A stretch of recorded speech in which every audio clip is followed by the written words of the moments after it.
Well, at first I would like to thank CTU University, the president, vice president, for inviting me.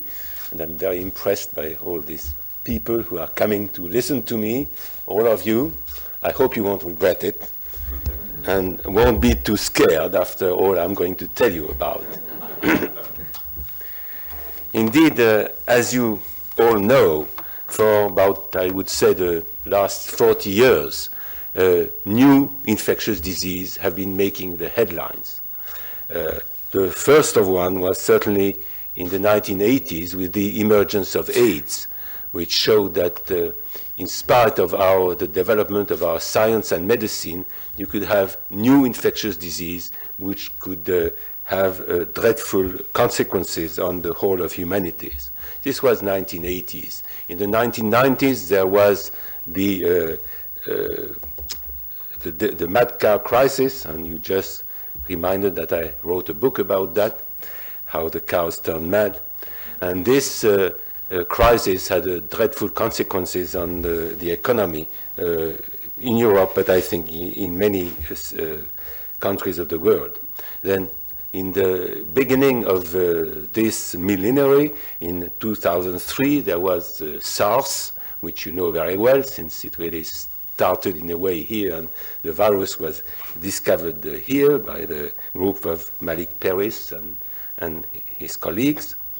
So 2003 was SARS, then very shortly after there was the beginning of the avian flu crisis, which really started to scare the world, and in fact is still a very dreadful menace.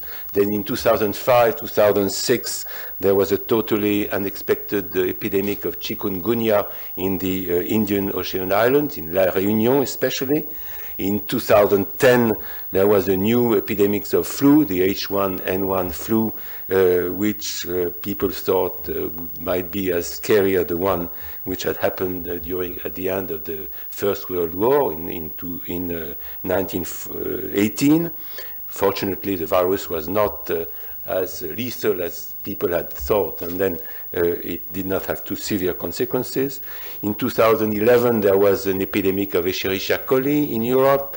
Then in 2012, a new coronavirus called the Middle East Respiratory Syndrome coronavirus started, and it's still a problem today. Then in 2013, there is a new flu virus here, H7N9. So as you see, almost every year, people hear about a new infectious disease, and in some cases, it is very scary. So sometimes the consequences are dreadful, as with AIDS, for instance. In other times, it is not, but still, it is a permanent problem nowadays.